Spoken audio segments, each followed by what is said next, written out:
जय जय श्री राधे। सभी का स्वागत है।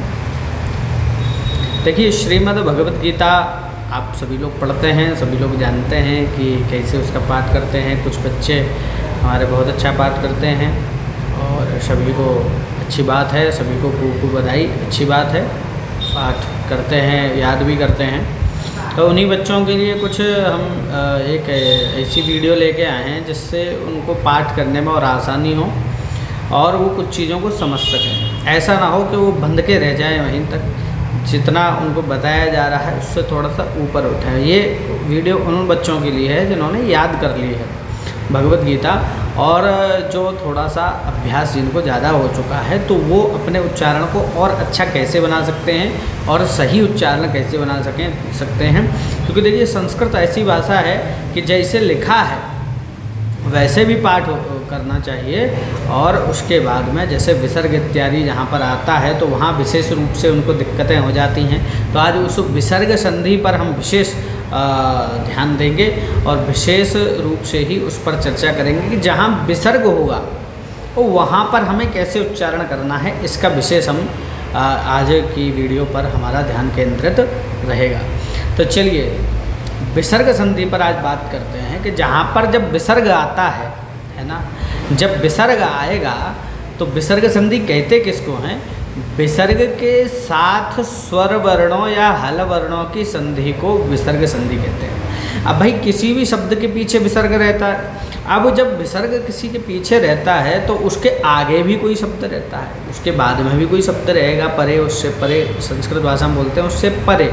परे का मतलब है उसके बाद में आगे भी कोई शब्द रहेगा, तो या तो वो हल होगा या तो वो स्वर होगा, दोनों में से कोई रहेगा। तो जब हल और स्वर वर्णों को देख करके उस विसर्ग को कैसा उच्चारण हम लोग करेंगे, यहाँ पर इस बात की चर्चा होगी। तो पहला सूत्र जो पाणिनीय सूत्र है वो ये है कि इसमें विसर्जनीयस्य सहा। विसर्जनीय मतलब विसर्ग को सह होता है। कब होता है सह हो जाता है? बोले विसर्ग के बाद यदि खर प्रत्यय हो। अब खर प्रत्यय समझने के लिए आपको ये जानना पड़ेगा कि वर्गों के कितने अक्षर होते हैं, वर्ग कौन से हैं और उनमें खर प्रत्यय कौन सा है। तो अब आपको खर जानना पड़ेगा, भैया खर प्रत्यय कौन सा होता है और खर में कौन से वर्ण आते हैं। तो देखिए, जानते हैं वर्ग के प्रथम और द्वितीय जो वर्ण हैं वो अगर विसर्ग से परे हों, और शर मतलब श श श ह, श श श, ठीक है ना। तीनों प्रकार के जो तीन जो श होते हैं, श श श, ये, और वर्ग के प्रथम 1 2 3 4 5 6 7 8 9 और 10 ये जो वर्ण हैं, का ख च छ ट ठ ता थ पा फ, ये जो वर्ण हैं ये अगर विसर्ग के बाद हों और विसर्ग के बाद ये हो, ये हो और ये हो, श श श, ये तीनों ये हों, तो भैया क्या होगा? उसके स्थान पर सा हो जाएगा। विसर्ग क्या हो जाएगा? सा हो जाएगा। जैसे कि हम यदि यहाँ देखें, ये श्रीमद् भगवत गीता का ध्यान है और इसमें शांताकारम भुजग शयनम। अब यहाँ पर विसर्ग ढूंढेंगे हम, विसर्ग कहाँ है। जब हमको विसर्ग मिल जाएगा तब हम उसके बाद में देखेंगे। देखिए, यहाँ मिल गया है, हमको विसर्ग मिल गया है। यहाँ कह रहे हैं यम ब्रह्मा वरुणेन्द्र रुद्र मरुतः स्तुन्वन्ति। तो यहाँ पर सा है, ठीक है, आगे सा है, पीछे विसर्ग है, विसर्ग के बाद में सा है। तो यहाँ हमें ये पता करना है कि इसमें सा आ रहा है कि नहीं खर में। तो खर में भैया सा आता है, खा पा चा ठा था चा टा था व का पा या सा सा सा, ठीक है। तो इसमें आ गया कौन सा? ये वाला सा आ गया, ठीक है। अब जब सा आ गया तो कह रहा है कि विसर्ग से परे यदि खर हो, खर में आने वाला यदि सा है, सा ही है, आपको पता है खर में सा आता है, तो यहाँ क्या हो जाएगा? उसको भी सकार का उच्चारण होगा। कैसा होगा? सकार का। तो यहाँ पर शुद्ध उच्चारण क्या होगा? अगर यह व्याकरण की दृष्टि से देखेंगे, यहाँ पर होगा यम ब्रह्मा वरुणेन्द्र रुद्र मरुतस् स्तुन्वन। यहाँ पे 2 सकार का उच्चारण होगा, मरुतस् स्तुन्वन्ति दिव्यैस्तवैः। ठीक है ना। अब देखिए यहाँ पर भी विसर्ग है और यहाँ पर भी सा है, तो यहाँ पर भी कर देंगे क्या, दिव्यैस्तवैः, दिव्यैस्तवैः। तो यहाँ पर भी स का उच्चारण होगा। और आगे भी देखिए यहाँ पर विसर्ग है और आगे सा है, वेदैस्सांग, वेदैस्सांग, वेदैस्सांग पदक्रमो। अब यहाँ पर कुछ लोग बोलते हैं वेदैहि, तो यहाँ पर क्या होगा कि उनके पाठ में गड़बड़ा जाएगा कुछ मामला, तो इसलिए यहाँ पर क्या है, यहाँ पर स है तो इसका वेद का भी जो विसर्ग है इसमें भी स का उच्चारण होगा। ठीक है, ये समझ आ गया। तो आगे सकार होने से वेद में जो विसर्ग के स्थान में सकार का भी उच्चारण होगा। और आगे देखेंगे, अब देखिए यहाँ पर जो है र हो गया है, यहाँ पर भी है उपनिषदैर, उपनिषदई ही है ना, उपनिषदई ही है यहाँ पर, लेकिन हल वर्ण को देख करके क्या होगा, रकार हो जाता है, विसर्ग क्या हो जाएगा, रकार होगा। ये आगे हम बताएंगे, पहले अभी हम केवल विसर्ग से परे जो खर है उसको बता रहे हैं। खर परे हो तो क्या होगा, ठीक है ना। तो खर में तो गा आता नहीं है, तो इसलिए इसका अलग नियम है, इसको हम अलग बताएंगे। बोले ये हल वर्ण यदि परे हो तो क्या होगा, विसर्ग रकार हो जाता है। और हलम दृष्ट्वा अचम दृष्ट्वा अधोयाति हलस्योपरि गच्छति, हल के ऊपर चले जाता है जब रकार हो, रकार को ऊपर चला। चलिए आगे देखते हैं। तो अब यहाँ पर एक बार और मिल गया हमें विदुस्सुरासुरगणा। तो यहाँ पर विसर्ग का उच्चारण ना करके आप जो है यहाँ पर क्या करेंगे, आधा सकार का उच्चारण करेंगे, क्योंकि विसर्ग से परे स आपको मिल चुका है। तो इसलिए यहाँ पर क्या बोलेंगे, यस्यांतं न विदुस्सुरासुरगणा देवाय तस्मै नमः। तो ये ऐसा श्लोक है।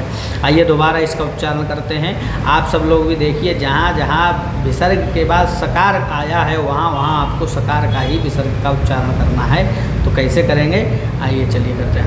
यं ब्रह्मा वरुणेन्द्र रुद्रमरुतस्तुन्वन्ते देव्यैस्तवैर्वेदैः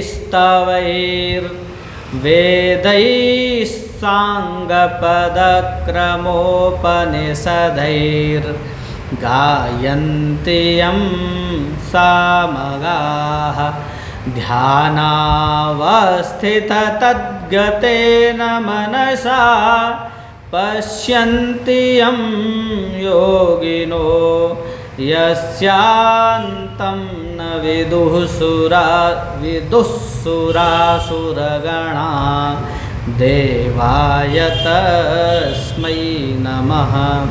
तो बच्चों आज हमने सीखा कि विसर्ग के आगे सकार होने से क्या होता है, और आगे वीडियो में हम देखेंगे कि विसर्ग के आगे का होगा तो कैसा उच्चारण होगा, खा होगा तो कैसा होगा, चा होगा तो कैसा होगा, छा होगा तो कैसा हो जाएगा, टा होगा तो कैसा होगा, ठा होगा तो कैसा हो जाएगा, ता होगा तो कैसा होगा, था होगा तो कैसा होगा, पा होगा तो फा होगा।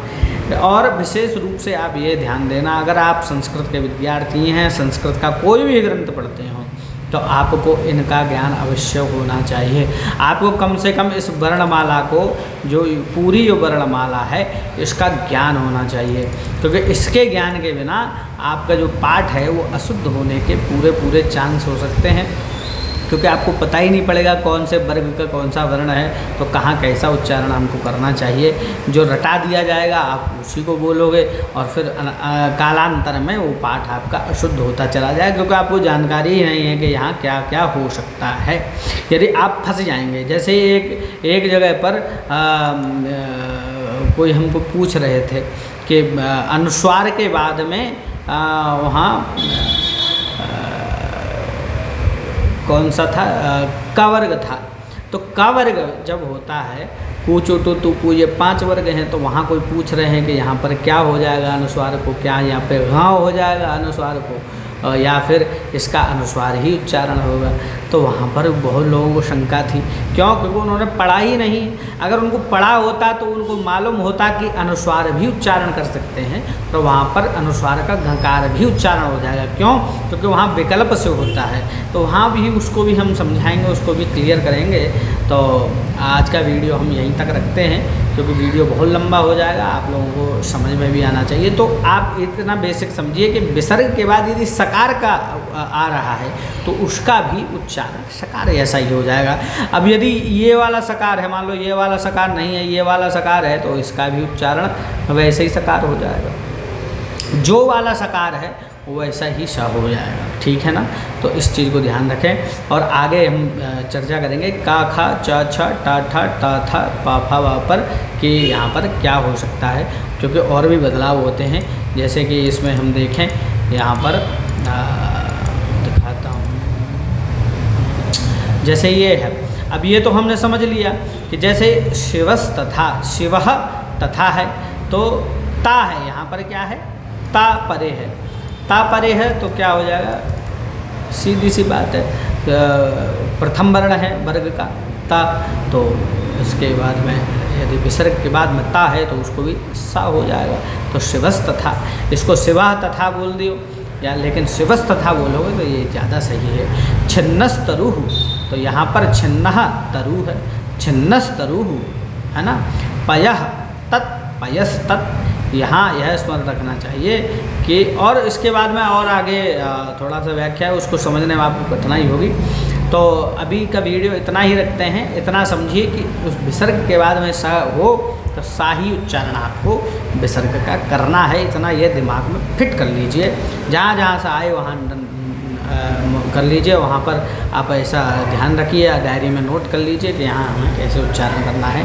तो आगे वीडियो हम और लेके आएंगे ताकि आपको और अच्छे से समझ में आ पाए। जय जय श्री राधे, जय श्री कृष्ण।